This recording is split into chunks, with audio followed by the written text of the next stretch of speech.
biyahe, palagi tayong may hinahanap. Sa biyahe namin ngayong gabi, isang food venture ang aming pakay.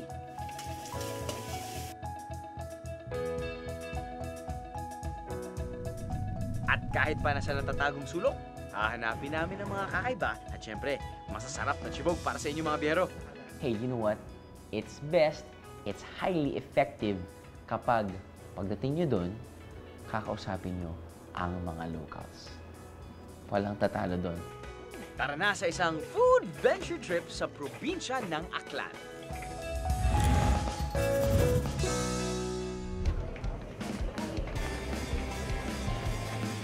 Mula Maynila, lilipat tayo 450 kilometers down south papuntang Aklan.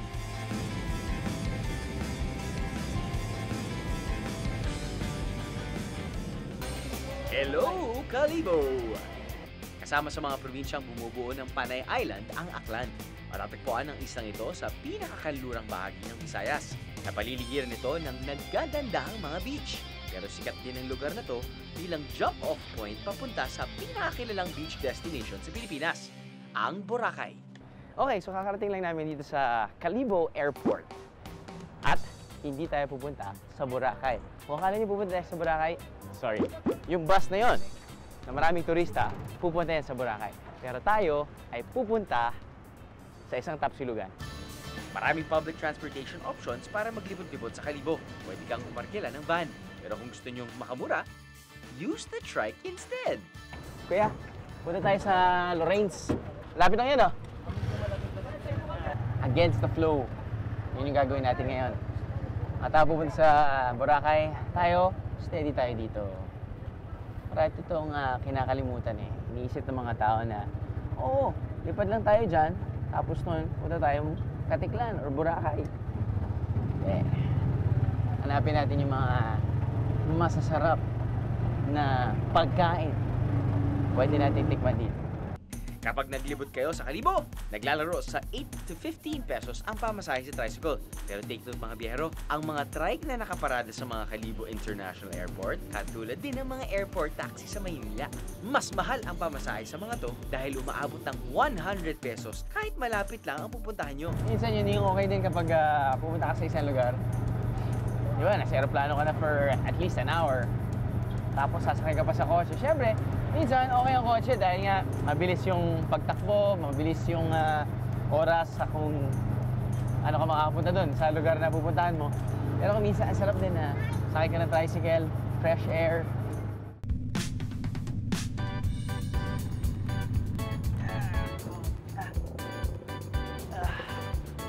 Ang laki pala ng Manila. Ala eh.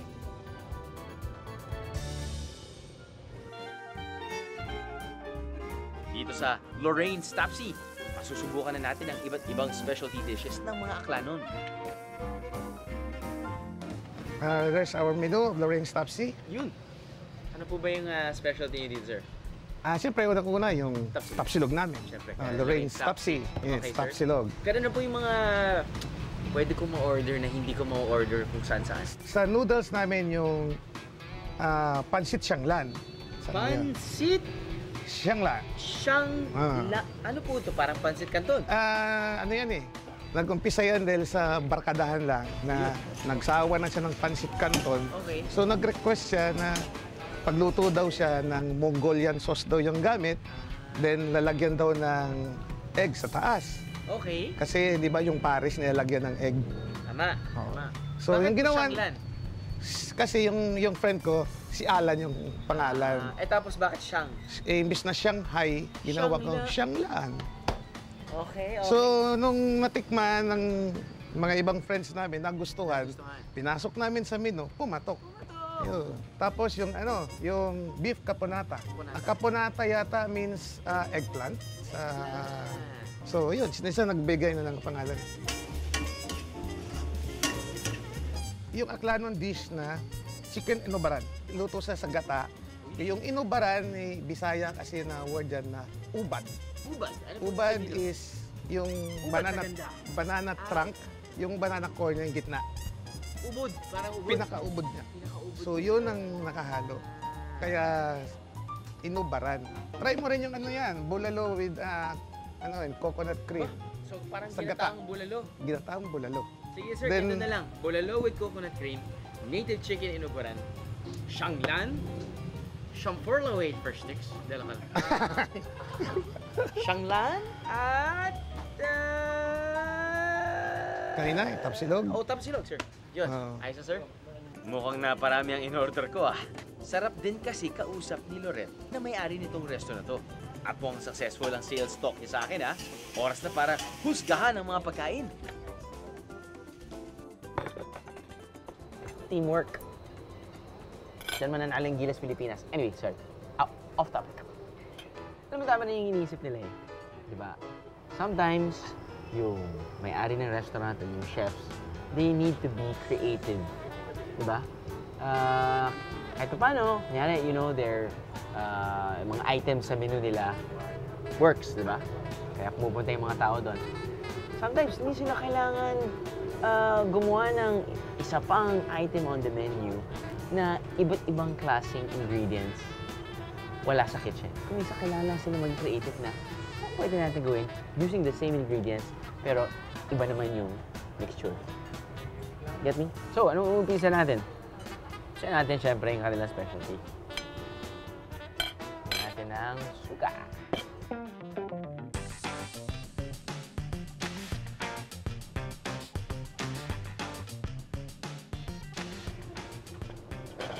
Kapag karne, hindi mo na ako maglalagay ng sauce. Diba? Tikman muna yung lasa ng karne. Kasi yung beef, specifically, para sa akin, malasa na in itself, salt and pepper, diba? But of course, gap nila dito eh. Tapsi. So, marinated na yan. But, it's good tapsi. It's good tapa. Uy, meron ng konting sipa. Pwede.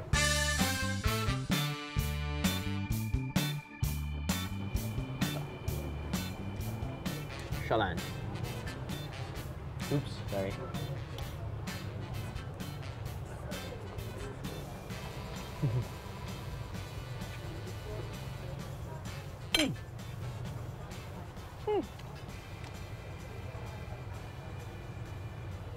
Pancit Canton na may ibang sauce. Tama siya, sir. Pancit Canton na may ibang sauce. Nilagay ng itlog.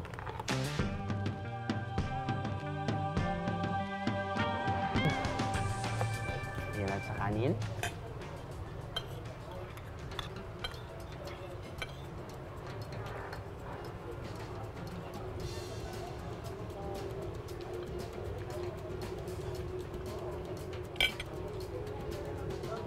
Kung ano yung in-expect mong lasa, ganun yun. Kasi gata.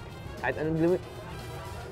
Alam mo, kahit yung gata ilalagay ko sa tinapay, pasok sa akin. So, panalo sa akin to.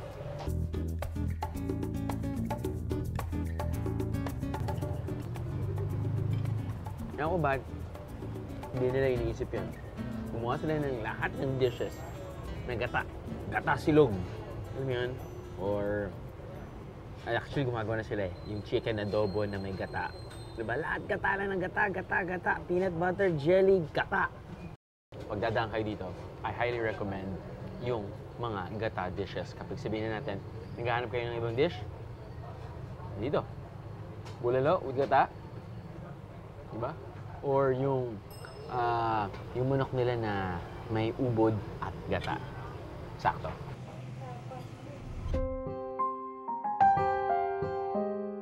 Para sa isang malupit na panghimagas, sumanlatik naman ang isa sa mga pinagmamalaki na aklan. Ang magic name, Annalyn Valencia. Siya lang naman raw ang isa sa pinakakilalang gumagawa ng pinakamasarap na sumanlatik dito sa aklan.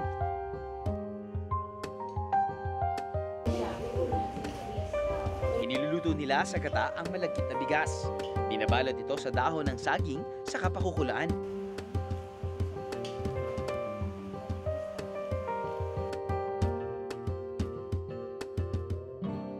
Naglalaway na ba kayo mga biyero?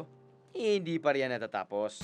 Bubuksan nila ulit ang binalot na suman para ilagay ang icing on the cake, ika nga. Ang latik na nagbibigay ng instant tamis sa suman. Patok ang suman latik. Kape na lang ang kulang mga biyero. Susunod, be amazed sa natatagong ganda ng aklan.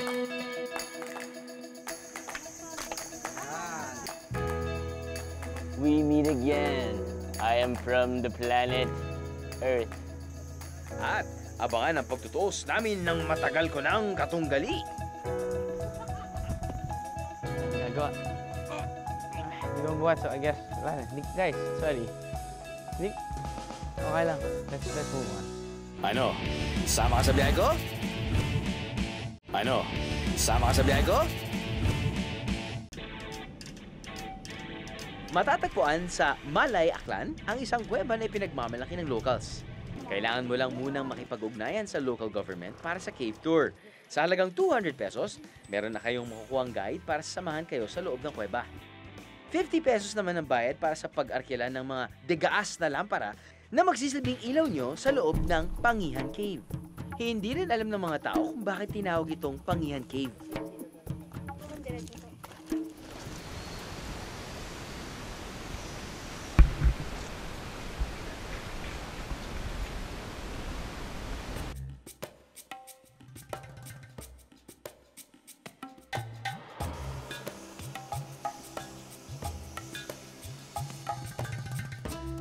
Para sa mga baguhang spelunkers, huwag mag-alala dahil may maayos namang daanan at tapakan. Marami itong mga maliliit at malalaking chambers kung tawagin. Dire-diretso lang ang adventure sa Pangihan Cave dahil matatagpuan sa kabilang dulo ang exit ng kuweba. At para hindi makadagdag sa panghi ng dulot ng mga paniki, may comfort room sa entrance at exit ng kuweba. Maayos ah! Ang marerekomenda ko po ay yung Bakawan Eco Park. Siyempre, taga New Buswang ako, i-recommend ko talaga yung Bakawan Eco Park. May mga pagkain doon ng mga tamilok na tinatawag nila. Sir, Bakawan Eco Park? Ilang minutes? Mga 10 o. Oh, see?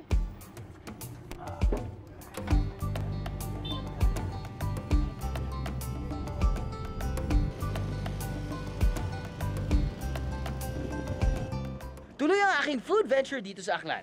Dito sa Bakawan Mangrove Eco Park, kailangan ko manghuli ng aking kakainin.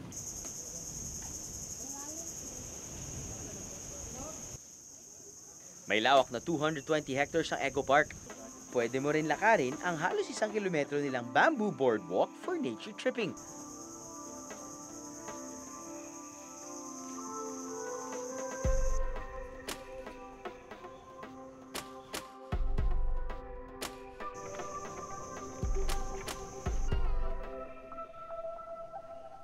Sa dulo, bubungad sa iyo ang napakagandang view ng dagat. Pero hindi ito ang pakay natin ngayon, mga biyero. Sila kuya na nagtatabas ng kahoy ang tutulong sa ating magawa ang ating misyon dito sa Bakawan Mangrove Eco Park.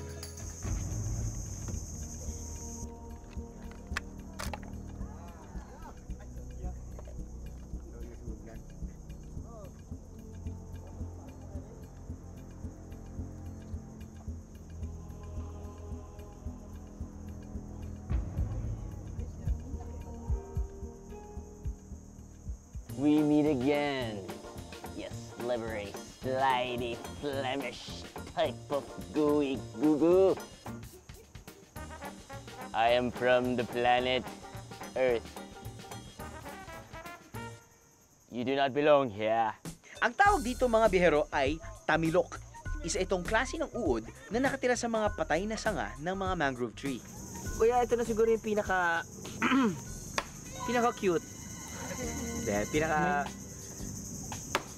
Pinaka-amusing na nalagay ko sa aking bibig.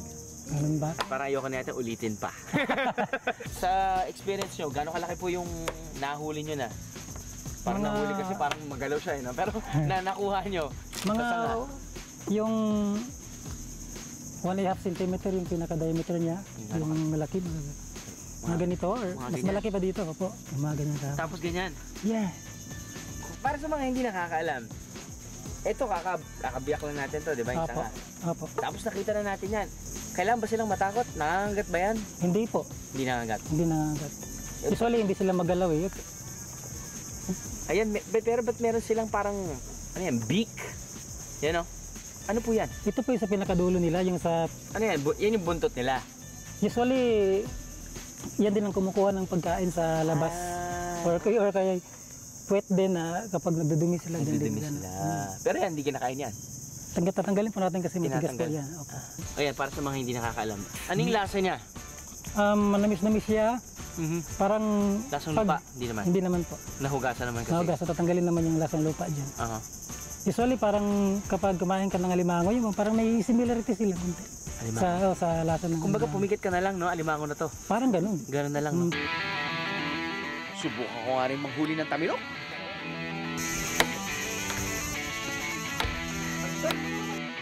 Grabe, hindi pala ganun kadali magbiyak ng bakwan. Gigil na ako dito.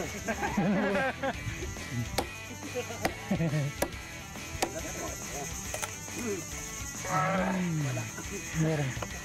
Lumalabas. Dami din. Konting hugas lang, ready to eat na raw ang mga tamilok. Fresh na fresh, kita nyo?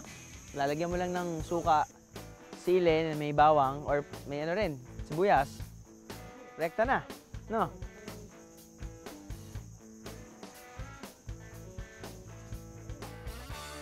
Lasang lupa. Masarap. Oo. Ayos. Lutuin na natin yan. Feeling ko mas okay yun eh. May kuryente naman kasi. Siyempre, game na game kumain ng kilawing tamilok ang biyahe ni Drew Crew. Sarap ba, guys? Sige, kayo na lang, ha? Rob! Tingnan nyo naman. Susubukan pang makalamang ang assistant cameraman namin si Mong. As for me, I can't wait para sa mga specialty dishes nila na gamit-gamit ang rekadong tamilok. Yay! Tamilok dish number 1. Sinuglaw na tamilok. Pagkatapos tuhugin ng stick, iihawin ito na parang isaw na manok. Partida fresh na fresh at walang marinade.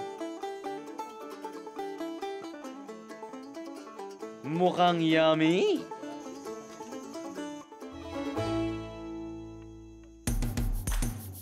Tamilok dish number 2. Tamilok Kalibo Express. Kagaya lamang ng kilalang Bicol Express, may halong itong gata at sili. Parati kong sinasabi na basta't may gata, masarap. Masasabi ko rin kaya ito sa Tamilok Kalibo Express. Tamilok dish number 3. Tinuom na tamilok. Parang kilawin lang, di ba? Ibabalot ito sa dahon ng saging at saka iihawin. Pagkatapos, ihahanda ang sauce. Ihahalo ang tamilok na galing sa dahon ng saging. Napakaganda ng presentation, di ba? Eh, kamusta naman kaya ang lasa? Kailan ko ba?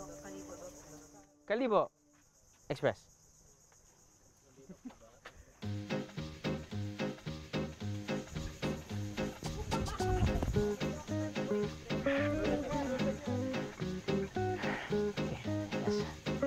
Gagawa.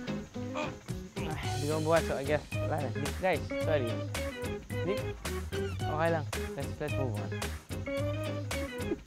Okay. Game.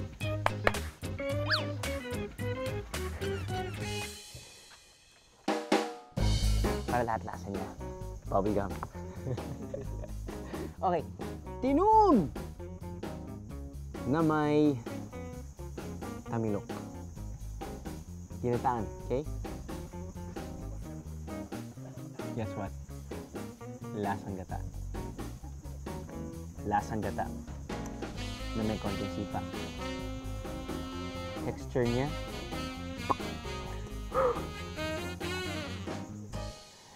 Let's move on. Sinuglaw. Alam niyo na yan. Kaya pupunta tayo sa Bisaya, sa pag sinabi natin sinuglaw. Yan, inihaw. Tapos may kinilaw. Correct? Now, usually ang iniihaw natin ay pork. Siyempre yung kinilaw natin, usually tanige. Ito, uy, akala ko may aso ako. Ito ay purely tamilok. What a beautiful day. What a beautiful day. It's my lucky day. Up, here you go. Ready? Pero feeling ko meron siyang Charcoal. Charcoal after.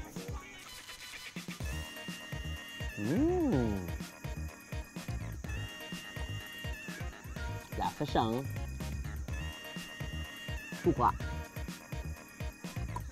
Suka na may sibuyas. Na may kamatis. Okay, tinitingnan ko na lahat ng ingredients dito. But, ano siya, masarap siya pang pulutan. So, inom muna kayo, sabay kain. Ooh, one of my all-time favorite dishes from Bicol. Well, without the minced pork or beef. Pero ito ay hindi rin sili, kundi sitaw. Actually, di ba, nag-originate talaga yung tinatawag nilang express dish, di ba? Galing yan sa Bicol Express. At ang ginagamit nila ay sili, hindi sitaw. Pero marami na rin, nag-evolve na rin yan eh. Dahil syempre, maraming hindi gusto ng sobrang maanghang. So, ginagawa nilang mukhang sili, pero sitaw. So, nandun pa rin yung texture.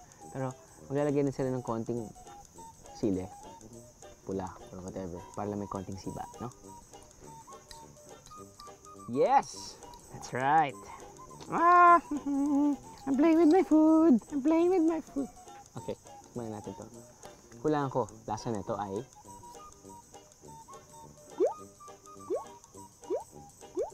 sitaw.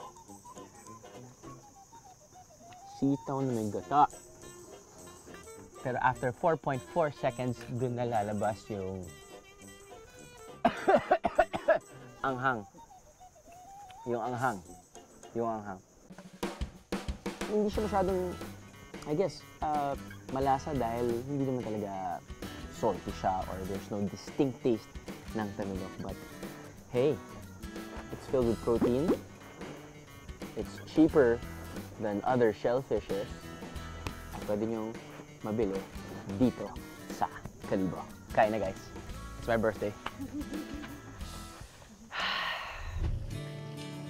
Siguradong patok sa ating panlasa ang sunod sa ating food venture menu. Say hello sa native longganisa ng mga Aklanon. Inihanda, niluto at ibinibenta ang longganisang yan dito sa Kalibo.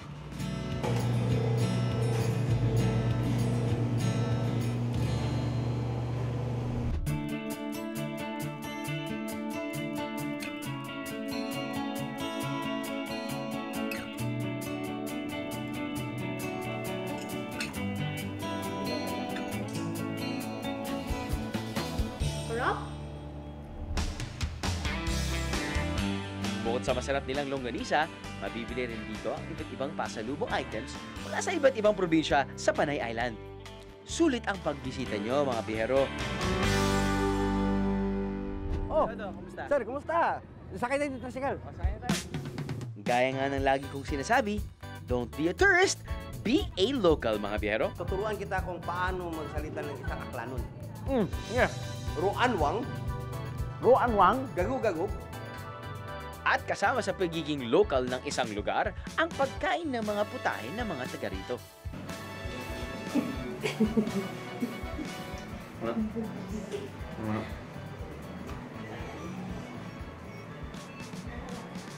Let's just say it's worth getting your hands dirty with. Ano? Sama ka sa biyahe ko? Ano? Sama ka sa biyahe ko? Sa tindi ng food venture natin dito sa Aklan, relax muna tayo at magpagutom muna ulit.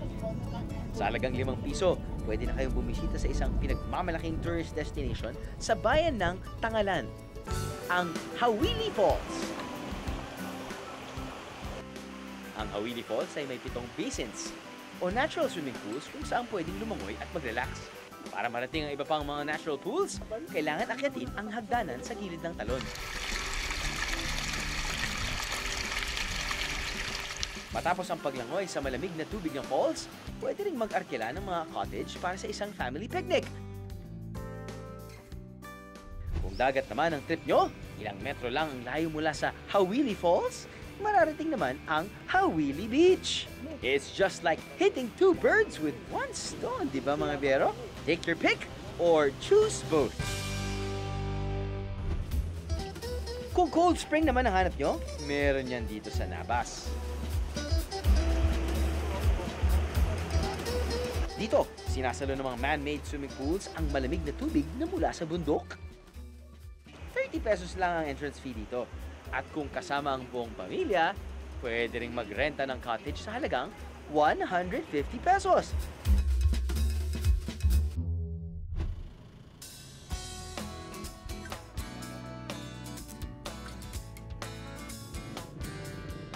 Oh, Odo, kumusta? Sir, kumusta? Sakay na yung tricycle. Sakay na tayo. Ay, ikaw. Sige po, dito na tayo dalawa. Opo. Wow. So, ano yung unang pupuntahan natin? Yung mga mostly na kinakain ng mga taga-Kalibo dito na katulad ng mga kinakainan ng mga pasahero namin dito pag gagaling kami ng airport. Ginagawa namin pag may mga tinatanong sila sa amin kung saan pwedeng kumain, Doon mo dadalhin? dinadala namin kung saan sila pwede dadalhin. Kung mga the best spots sa Aklan ang usapan, siya lang naman ang isa sa mga drivers ng mga van rentals na naghahatid sa mga turista kung saan man nila naisin pumunta sa Aklan. Kaya naman ganun siya ka-confident sa mga lugar na pagdadalhan niya sa akin.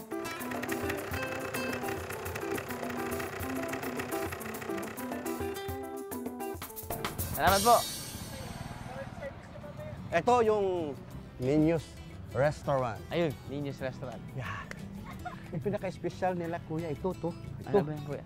Itong mga ganito nila, mga sinisigang, Oo. lapu-lapu, pusit, mga shrimps. Sige sir, kung ano tingin yung okay, orderin natin. Itong manok ko, itong native chicken natin. Kinilaw. Kinilaw. Kinilaw. Kinilaw na tangigi. Okay na to. Okay na, Eh, sir. para matikman natin lahat. Sige po. Siguradong fresh ang seafood nila rito dahil sa karagatan mismo ng Aklan ito kinuhuli. Malapit nang maluto ang aming in-order. You guys ready to eat?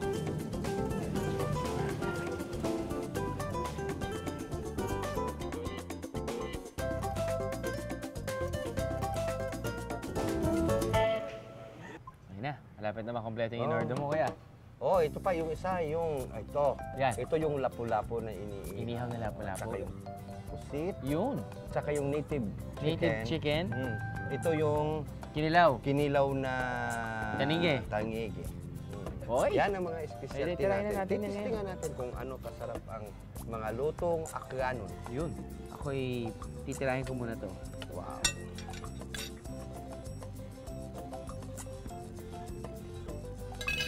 Yun. Ano? Fresh pa siya. Kain ka rin, sir. Alright. Sige lang. Gano'ng kadalas ka kumakain dito, kuya? Oy, always kami dito. Katulad may mga pasahero kaming mga Turista? Oo, mga turista o mga Pilipino na bumabiyahing Boracay. Minsan, katulad ng mga flight natin, alam mo naman, masyadong delayed minsan. Oo. No? So minsan nagugutom sila. Oo. Tatanong sila sa amin, Kuya Udong, saan ba tayo pwedeng kumain na mabilis at saka malinis, gano'n. Mga pagkain ninyo dito kung saan. So ito yung sinasabi Yeah, ito yung mga dinadalhan namin dito. Okay. Para naman masubukan naman nila yung mga luto namin dito sa Aklan, mga kinakain namin araw-araw. Ayos. Ano? Manami? Nami. Nami to. Manami gid sa Aklan. Bakit sa tingin niyo po mas masarap ang native na manok? Napakaiba kasi hindi siya kumakain ng mga katulad ng mga feeds na ano. Pwede. Pwede.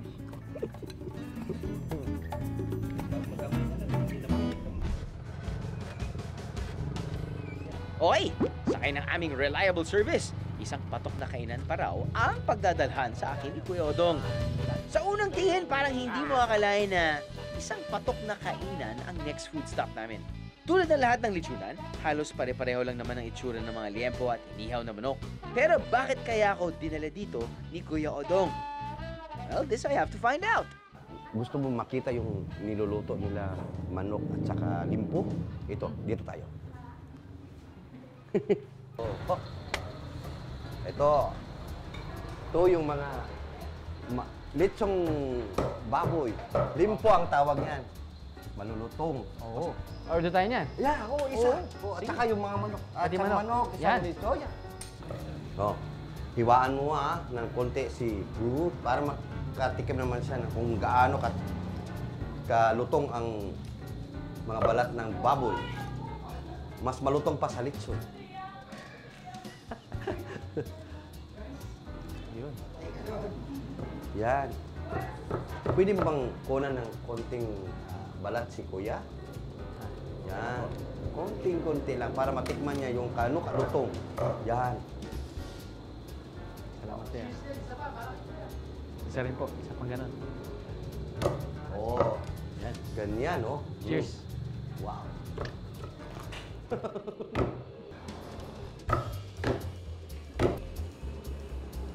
Harap. Wala talagang tatalo sa pork. Magkano isang order? Mura lang. Magkano yan, kuya? 280? Laki, no? Ang litson is mag 1 kilo, umaabot ng 300 plus, Ha? Sikat na sikat pala at nagkalat ang Ramboy's Manukan dito sa Aklan. Kasi po yung Ramboy's, masarap ng pagkain doon. Tapos yung pag-serve nila, mabilis. Pinipilahan daw ito ng mga locals dahil kakaiba ang sarap ng manok at liempo nila.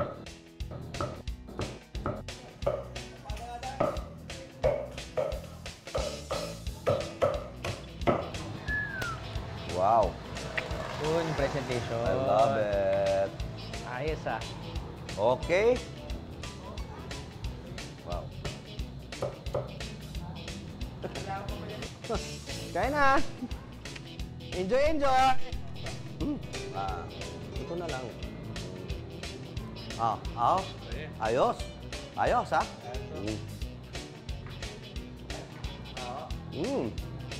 Yummy. Manami. Parang siyang work of art. Diba? Chinap niya muna. Kinuha niya muna doon. Buo yun. Chinap niya muna. Hindi, actually, sininice niya muna pag ano. 3 bagay. Tapos chinap niya. Isa-isa. Tapos nilagay niya sa plato na isa-isa. Part by part. Layer by layer. Baka ayokong sirain, Parang lang. Hindi na kailangan ng sauce. Pwede bang mahingi ng sauce? Hindi na kailangan ng sauce. Oo. Hindi na. Masarap,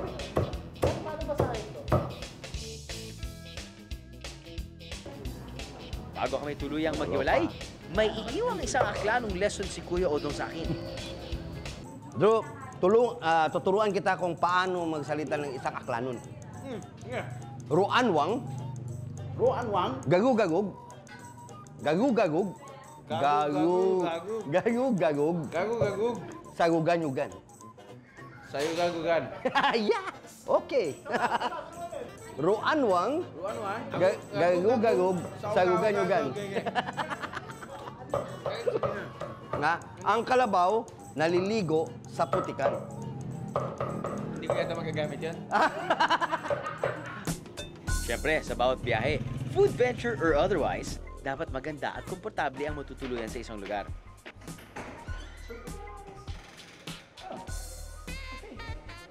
Wow, okay.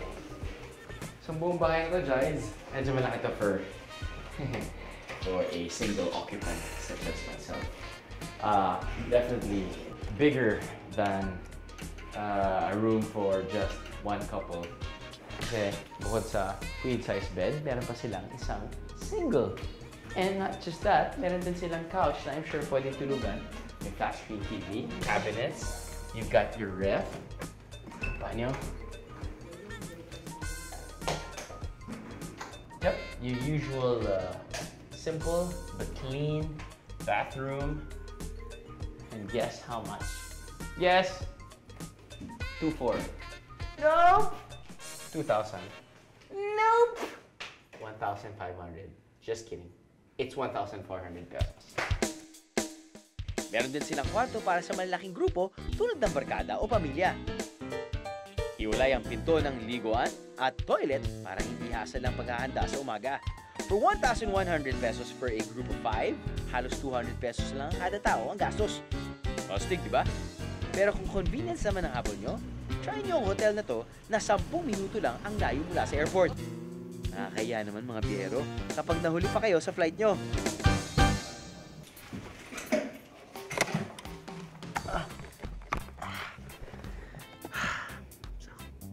Nice bed. 1-4. You got 3 beds. Hindi lang. Hindi pa tayo ganun ka-close. You've got 3 beds, 1 couch. 3 beds, 1 couch. 1, 2, 3, 4, 5, 6, 7.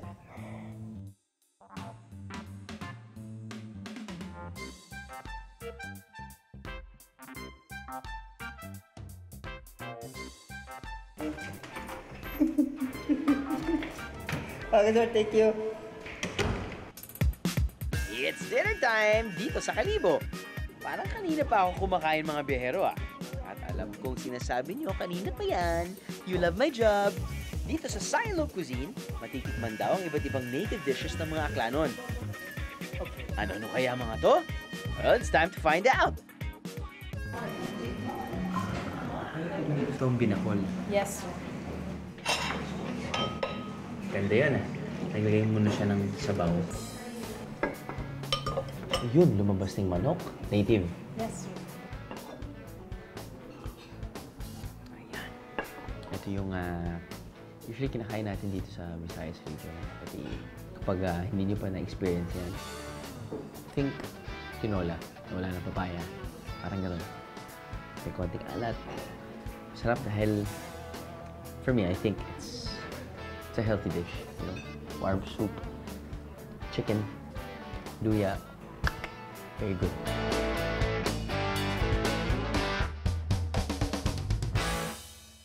But what is this? Ito tatawag nilang Inday-Inday. Ano ang Inday-Inday? Hindi ko alam. Appetizer ba siya? Hindi ko alam. Dessert ba siya? Hindi ko rin. So, only one way to find out.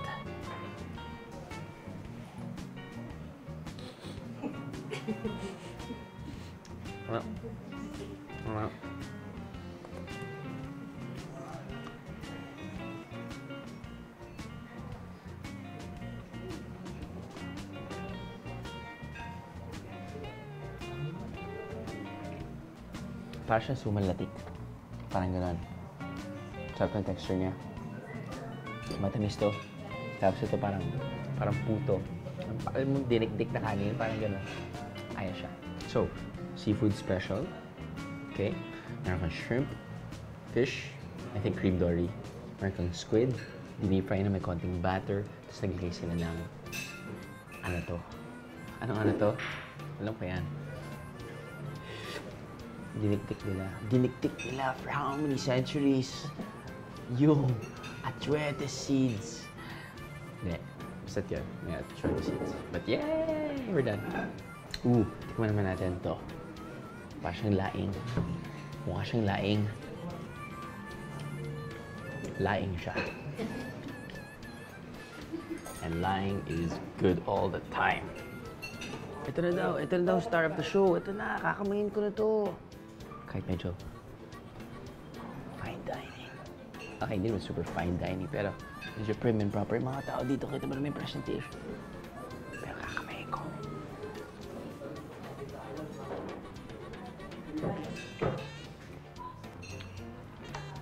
Let's just say it's worth getting your hands dirty with.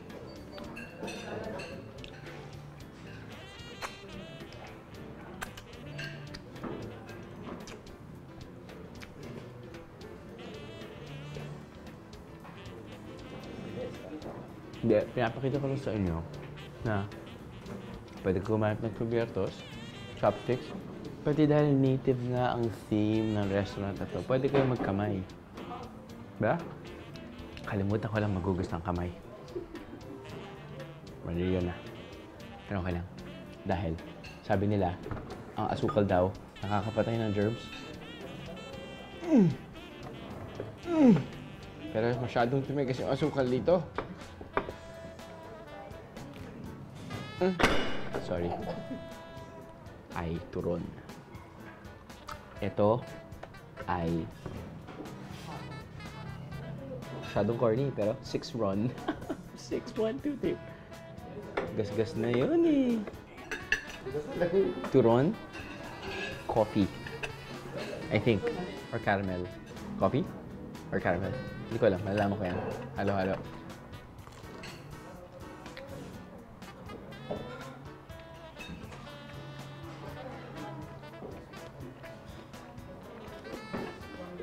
Don't judge me. Double dipping.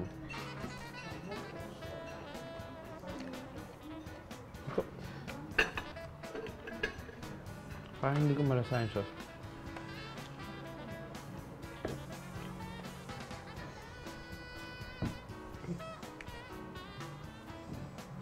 Hindi ko alam kung anong lasa niya, pero masarap siya. Ay! Sa dami ng aking tinikman sa Aklan, alin kaya ang number 1 sa aking listahan? Abangan! Ano? Sama ka sa biyahe ko? Ano? Sama ka sa biyahe ko? Sulit na sulit ang food venture natin dito sa Aklan. Pero ano nga ba ang tumatak sa aking panlasa? Every trip, naghahanap tayo ng kakaibang mga adventure at magagandang tanawin. Pero as always, hindi magiging sulit ang bakasyon kung hindi patok ang mga pagkain na matitikman natin sa isang lugar. Dahil happy tummy means happy biyahero. Hey, you know what? It's best. Hindi ko sasabihin na hindi nakakatulong ang pag-research mula sa internet. But for me, it's best, it's highly effective kapag pagdating nyo doon, kakausapin nyo ang mga locals. Walang tatalo doon. First-hand experience, mga biyahero. Diba? I think si Kuya Odong was one of the, I guess, best people to, get information from in terms of yung masasarap na kainan. At dahil dyan, may bago akong natikman na hindi ko akalaing aking magugustuhan. Ang pinakatumatak sa aking dila talaga ay yung hindi namin na-research. Ito yung sinuggest at highly recommended ni Kuya Odong. Kala nga namin, ito. Pagdating namin doon, Raboys! Apparently, pupuntahan pala siya. Which I say is the best tasting liempo. It's crunchy. Meron siyang just right amount of fat. You know what I mean? Actually, I have to admit, for $280 or $300 yata, laking serving nun, man. As in, irarush ka sa hospital bago mo maubos. Ang tingin ng karamihan sa probinsya ng Aklan ay jump-off point lang para marating ang napakagandang beach ng Boracay. Ang hindi natin alam, may mga natatagong ganda ang Aklan na susurpresa sa atin kung bibigyan lang natin ito ng panahon at atensyon. Talaga namang nabusog ako sa Aklan, mga biyero.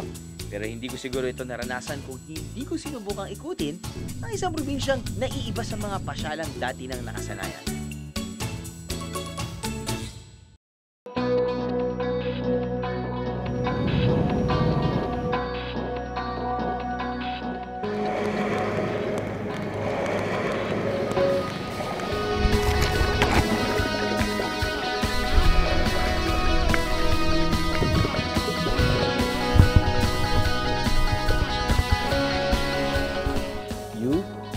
Love my